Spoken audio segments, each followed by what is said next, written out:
नरेंद्र दामोदर दास मोदी, जन्म 17 सितंबर 1950, भारत के 15वें और वर्तमान प्रधानमंत्री हैं, जिन्होंने 36 मई 2014 को पदभार ग्रहण किया।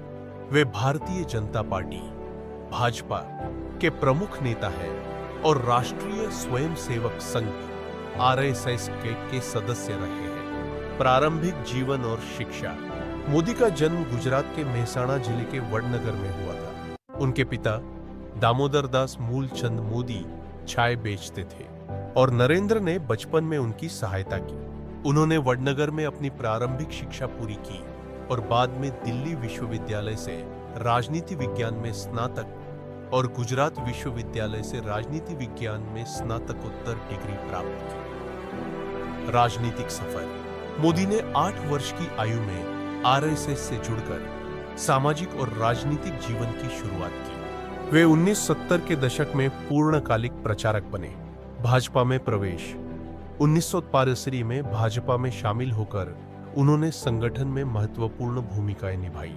1953 में वे पार्टी के राष्ट्रीय सचिव बने। गुजरात के मुख्यमंत्री। 2001 में गुजरात के मुख्यमंत्री बने और 2014 तक इस पद पर रहे। उनके कार्यकाल में गुजरात ने आर्थिक विकास में महत्वपूर्ण प्रगति की। प्रधानमंत्री पद। 2014 के आम चुनाव में भाजपा ने उनके नेतृत्व में बहुमत हासिल किया और वे प्रधानमंत्री बने।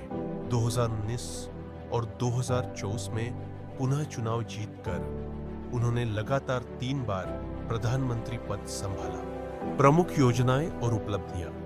2021 के आम चुनाव में भाजपा ने उनके नेतृत्व में 247 सीटें जीती और सहयोगी दलों के साथ मिलकर कुल 262 सीटों के साथ सरकार बनाई। 9 जून 2024 को मोदी ने लगातार तीसरी बार प्रधानमंत्री पद की शपथ ली, जिससे वे जवाहरलाल नेहरू के बाद ऐसे दूसरे प्रधानमंत्री बने जिन्होंने लगातार 3 बार यह पद संभाला। नरेंद्र मोदी का जीवन संघर्ष। देश को स्वच्छ बनाने के उद्देश्य से 2014 में शुरू किया गया। Make in India. भारत को विनिर्माण हब बनाने के लिए 2014 में प्रारंभ की गई पहल। जन धन योजना। सभी नागरिकों को बैंकिंग सुविधाएं प्रदान करने के लिए 2014 में शुरू की गई योजना। उज्ज्वला योजना। गरीब परिवारों को मुफ्त एलपीजी कनेक्शन देने के लिए 2016 में शुरू की गई योजना। आयुष्मान भारत। स्वास्थ्य सेवाओं की पहुंच बढ़ाने के लिए 2018 में शुरू की गई योजना को निजी जीवन। मोदी का विवाह जसोदाबेन से हुआ था, लेकिन उन्होंने सार्वजनिक जीवन में प्रवेश करने के बाद उनसे अलग रहने का निर्णय लिया। वे योग, ध्यान और लेखन में रुचि रखते हैं और अपने अनुशासन और सादगी के लिए प्रसिद्ध हैं। पुरस्कार और सम्मान। और 2017 में टाइम मैगजीन द्वारा दुनिया के 100 सबसे प्रभावशाली लोगों की सूची में शामिल। 2014 में फोर्ब्स मैगजीन की दुनिया के सबसे शक्तिशाली लोगों की सूची में 15वां स्थान। 2014 में CNN IBN न्यूज नेटवर्क द्वारा इंडियन ऑफ द ईयर से सम्मानित। वर्तमान स्थिति। समर्पण और नेतृत्व का प्रतीक, जिन्होंने अपने कार्यों से भारत के विकास में महत्वपूर्ण योगदान दिया है। एक समय की बात है, एक छोटे से गांव में मनोज नाम का एक लड़का रहता था। मनोज एक प्यारा और चंचल बच्चा था जो हमेशा नई नई चीजें सीखने की कोशिश करता था। उसे पेड़ पौधे, जानवर और आसमान में उड़ते पंछियों से बेहद प्यार था। वह अपने दोस्तों के साथ खेलते हुए दिन बिताता और शाम को अपने दादाजी से कहानियां सुनता। मनोज की एक खास दोस्त थी जिसका नाम कोमल थी। कोमल गांव की सबसे बुद्धिमान लड़की थी। वह हमेशा मनोज को नई बातें सिखाती और दोनों मिलकर गांव के पास के जंगल में साहसिकता की खोज में निकलते। वे एक दूसरे के साथ हंसते, खेलते और अपने सपनों की बातें करते। एक दिन मनोज और कोमल ने तय किया कि वे जंगल में एक नई जगह की खोज करेंगे। उन्होंने अपने साथ कुछ खाने पीने की चीजें और एक छोटी सी टोकरी ली। जंगल में जाते ही उन्हें तरह तरह के रंग बिरंगे फूल और चहचहाते पक्षी मिले। मनोज ने कहा, कोमल, देखो कितनी सुंदरता है यहाँ, हम हमेशा के लिए यहाँ रह सकते हैं। कोमल मुस्कुराई और बोली, हाँ, लेकिन हमें अपने परिवार को भी याद रखना चाहिए। जंगल में घूमते घूमते उन्होंने एक पुरानी सी गुफा देखी। मनोज ने कहा, चलो हम अंदर चलते हैं। कोमल थोड़ी डरी, लेकिन मनोज की हिम्मत देखकर वह भी अंदर चली गई। गुफा के अंदर उन्हें एक चमकदार पत्थर मिला, जो जैसे ही मनोज ने छुआ वह रोशनी से भर गया। अचानक गुफा में एक जादुई आवाज गूंज उठी, तुमने मेरी शक्ति को जगाया है, तुम दोनों को एक इच्छा पूरी करने का मौका मिलेगा।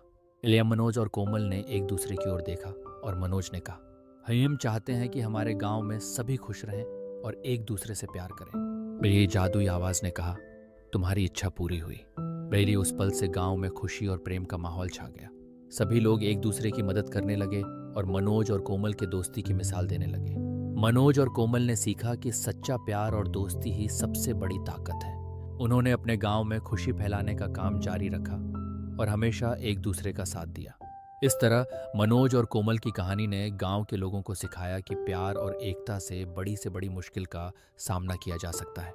सफलता का रहस्य गांव के पास एक जंगल था, जहां एक अनुभवी लकड़हारा रहता था। वह अपनी मेहनत और कुशलता के लिए प्रसिद्ध था। एक दिन गांव का एक युवा लड़का उसके पास आया और कहा, बाबा, मैं भी आपकी तरह कुशल लकड़हारा बनना चाहता हूँ, कृपया मुझे अपनी कला सिखाएं।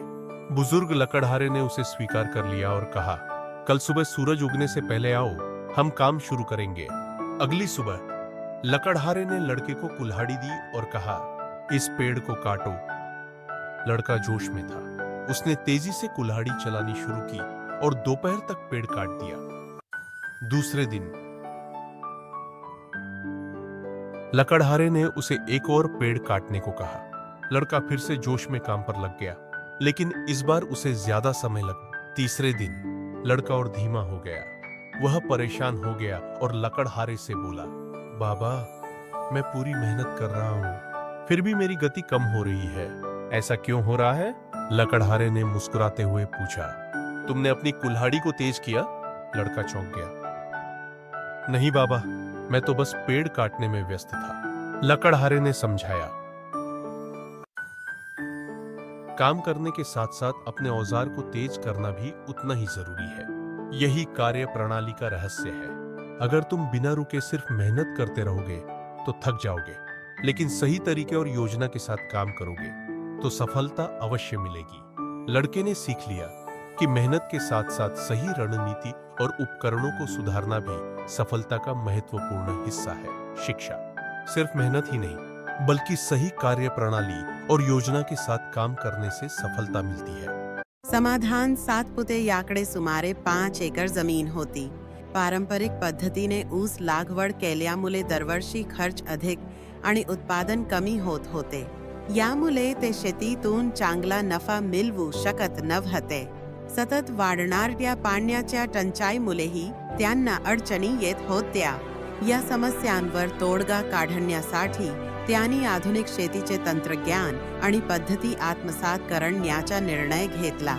योग्य वाण निवड: त्यांनी CO8632 Co8632 या गोडसर वाणाची निवड केली, जो पाण्याच्या कमतरतेतही चांगले उत्पादन देतो. ड्रिप सिंचन प्रणालीचा वापर: पाण्याची बचत करण्यासाठी संपूर्ण शेतात ड्रिप सिंचन पद्धतीचा अवलंब केला. या प्रणालीमुळे पाणी थेट मुलांपर्यंत पोहोचले आणि पाण्याचा अपव्यय टळला. मशीनद्वारे लागवड: ऊस लागवडीसाठी आधुनिक यंत्रांचा वापर केला, ज्यामुळे वेळ, श्रम आणि खर्च वाचला. सेंद्रिय शेती: रासायनिक खते कमी करून गांडूळ खत, जैविक खाद्य आणि कंपोस्टचा वापर केला. त्यामुळे मातीची गुणवत्ता सुधारली आणि उत्पादनाचा दर्जाही चांगला राहिला. आंतरपिके: ऊस शेतीसोबत भाजीपाला, धान्य किंवा कडधान्य यांची आंतरपिके घेतली, ज्यामुळे अतिरिक्त उत्पन्न मिळाले. तांत्रिक मदतीचा वापर: त्यांनी एनॅप्स आणि कृषी विज्ञान केंद्रातून तांत्रिक सल्ला घेतला. हवामानाचा अंदाज आणि पीक व्यवस्थापनासाठी आधुनिक डिजिटल उपकरणे वापरली. उत्पादनात वाढ: पारंपरिक पद्धतीच्या तुलनेत उत्पादन 40% अधिक झाले. ऊसाची गोडवा पातळी रिस जास्त असल्यामुळे साखर कारखान्याकडून चांगले दर मिळाले. खर्चात बचत: ड्रिप सिंचन आणि सेंद्रिय पद्धतीमुळे पाण्याचा वापर 50% कमी झाला, तसेच खतांचा खर्चही कमी झाला. आंतरपिकांचे उत्पन्न: आंतरपिकामुळे अतिरिक्त RS1 लाखांहून अधिक नफा झाला. शाश्वत शेतीची ओळख. मातीची गुणवत्ता सुधारल्यामुळे पुढील उत्पादन टिकाऊ झाले. आधुनिक तंत्रज्ञान आणि सेंद्रिय पद्धतींचा योग्य समन्वय उत्पादन वाढवतो. पाणी बचतीसाठी ड्रिप सिंचन प्रणाली फार महत्त्वाची आहे. आंतरपिके घेतल्यास मुख्य पिकाचा खर्च भरून नफा मिळतो. थेट बाजारपेठेतून विक्री केल्यास अधिक फायदा होतो. समाधान सातपुते यांनी घेतलेली ही पुढाकार आज त्यांच्या गावातील इतर शेतकऱ्यांसाठी प्रेरणा आहे. आधुनिक ऊस शेतीमुळे त्यांनी फक्त आपले उत्पन्न वाढवले नाही तर पाण्याच्या कमतरतेतही शेती फायदेशीर कशी होऊ शकते हे सिद्ध केले. बर्थडे फॉर अ कॉज एक पहल है जिसमें अपने जन्मदिन को दूसरों की मदद करने के लिए समर्पित किया जाता है. यह विचार उन लोगों के लिए है जो अपने खास दिन को समाज में सकारात्मक बदलाव लाने का जरिया बनाना चाहते हैं. आप इसे कई तरीकों से मना सकते हैं. बर्थडे फॉर अ कॉज कैसे मनाएं? 1. दान के साथ उत्सव. अपने जन्मदिन पर दोस्तों और परिवार से उपहार मांगने के बजाय उन्हें किसी चैरिटी या NGO के लिए योगदान देने को कहें. रक्तदान शिविर का आयोजन करें. गरीबों को भोजन, कपड़े या अन्य आवश्यक चीजें वितरित करें. पर्यावरण के लिए योगदान. पेड़ लगाकर जन्मदिन मनाएं. प्लास्टिक मुक्त अभियान शुरू करें. कचरा सफाई अभियान में भाग लें. शिक्षा का समर्थन. गरीब बच्चों को किताबें, स्टेशनरी या स्कूल बैग वितरित करें. किसी जरूरतमंद बच्चे की स्कूल फीस का प्रबंधन करें. स्वास्थ्य और कल्याण. अस्पताल में मरीजों को भोजन या फल वितरित करें. अनाथालय या वृद्धाश्रम में समय बिताएं. समुदाय सेवा. सड़क पर काम करने वाले श्रमिकों के लिए भोजन और पेयजल की व्यवस्था करें. जानवरों के लिए खाना या देखभाल सामग्री दान करें. कैसे इसे प्रेरणादायक बनाएं? सोशल मीडिया पर अपने अनुभव साझा करें ताकि दूसरों को भी प्रेरणा मिले. दोस्तों और परिवार को अपने अभियान में शामिल करें. इसे हर साल की परंपरा बनाएं. बर्थडे फॉर अ कॉज न केवल आपको खुशी देगा बल्कि यह आपके आसपास की दुनिया को भी बेहतर बनाएगा. नीतीश कुमार रेड्डी एक उभरते हुए भारतीय क्रिकेटर हैं जिन्होंने अपने ऑलराउंड प्रदर्शन से क्रिकेट जगत में विशेष पहचान बनाई है. प्रारंभिक जीवन और परिवार. नीतीश का जन्म 26 मई 2003 को आंध्र प्रदेश के विशाखापट्टनम में हुआ था. उनके पिता मुत्याला रेड्डी हिंदुस्तान जिंक कंपनी में कार्यरत थे, लेकिन अपने बेटे के क्रिकेट करियर को संवारने के लिए उन्होंने अपनी नौकरी छोड़ दी. पिता के इस समर्पण ने नीतीश को क्रिकेट में आगे बढ़ने के लिए प्रेरित किया. Cricket career. नीतीश ने कम उम्र में ही क्रिकेट में अपनी प्रतिभा दिखाई. 2017-18 की विजय मर्चेंट ट्रॉफी में नागालैंड के खिलाफ उन्होंने 366 गेंदों में 441 रनों की शानदार पारी खेली, जिससे उन्हें व्यापक पहचान मिली. इस प्रदर्शन के चलते BCCI ने उन्हें सर्वश्रेष्ठ अंडर 16 क्रिकेटर के जगमोहन डालमिया पुरस्कार से सम्मानित किया. घरेलू क्रिकेट. नीतीश ने 27 जनवरी 2020 को आंध्र प्रदेश के लिए रणजी ट्रॉफी में प्रथम श्रेणी में पदार्पण किया. इसके बाद 20 फरवरी 2021 को विजय हजारे ट्रॉफी में लिस्ट ए और 4 नवंबर 2021 को सैयद मुश्ताक अली ट्रॉफी में T20 में पदार्पण किया. IPL career. 2023 में सनराइजर्स हैदराबाद ने नीतीश को 20 लाख रुपए में खरीदा, लेकिन उन्हें सीमित मौके मिले. 2024 के IPL सीजन में उन्होंने चेन्नई सुपर किंग्स के खिलाफ 8 गेंदों में 14 रन और पंजाब किंग्स के खिलाफ 27 गेंदों में 64 रनों की ताबड़तोड़ पारी खेलकर अपनी क्षमता का प्रदर्शन किया. अंतर्राष्ट्रीय करियर. दिसंबर 2004 में ऑस्ट्रेलिया के खिलाफ मेलबर्न क्रिकेट ग्राउंड पर खेले गए टेस्ट मैच में नीतीश ने 21 वर्ष और 214 दिन की उम्र में 7वें क्रम पर बल्लेबाजी करते हुए अर्धशतक बनाकर 43 साल पुराना रिकॉर्ड तोड़ा. उन्होंने इस मैच में शतक भी जड़ा, जिससे उनके पिता भावुक हो गए. लक्ष्य. नीतीश का उद्देश्य दुनिया के सर्वश्रेष्ठ ऑलराउंडरों में शामिल होना है और वे अपने खेल में निरंतर सुधार के लिए प्रतिबद्ध हैं. नीतीश कुमार रेड्डी की कहानी समर्पण, मेहनत और परिवार के समर्थन की मिसाल है, जो युवा क्रिकेटरों के लिए प्रेरणा स्रोत है. रोहित शर्मा भारतीय क्रिकेट टीम के एक प्रमुख खिलाड़ी और वर्तमान में सभी फॉर्मेट्स, टेस्ट, वनडे और T20 के कप्तान हैं. उन्हें उनके शानदार बल्लेबाजी कौशल और क्रिकेट में अद्वितीय रिकॉर्ड्स के लिए जाना जाता है। वे अपनी तकनीकी बल्लेबाजी और बड़े स्कोर बनाने की क्षमता के लिए मशहूर हैं। रोहित शर्मा के प्रमुख उपलब्धियां: 8 वनडे क्रिकेट में रिकॉर्ड्स, एकमात्र खिलाड़ी जिन्होंने 3 बार दोहरा शतक डबल सेंचुरी बनाया है। वनडे में सबसे बड़ा व्यक्तिगत स्कोर 264 रन का रिकॉर्ड उनके नाम है। T20 अंतर्राष्ट्रीय क्रिकेट, T20 इंटरनेशनल में सबसे अधिक शतक बनाने वालों में से एक। T20 में उनकी स्ट्राइक रेट और छक्के मारने की क्षमता अद्वितीय है। 3 टेस्ट क्रिकेट 2019 के बाद से एक सफल ओपनर के रूप में उभरे हैं। घरेलू और विदेशी टेस्ट मैचों में प्रभावशाली प्रदर्शन किया है। IPL Indian Premier League, Mumbai Indians MI team के कप्तान, जिन्होंने 5 बार 2013, 2015, 2017, 2019 और 2019 IPL ट्रॉफी जीती। IPL के सबसे सफल कप्तानों में से एक वहीज। कप्तानी 2022 में भारतीय क्रिकेट टीम के सभी फॉर्मेट्स के पूर्णकालिक कप्तान बने। उनकी शांत स्वभाव और रणनीतिक सोच के लिए उनकी सराहना होती है। व्यक्तिगत जानकारी: पूरा नाम रोहित गुरुनाथ शर्मा, जन्मतिथि 30 अप्रैल 1987, जन्मस्थान नागपुर, महाराष्ट्र, भारत, उपनाम हिटमैन। नमस्ते।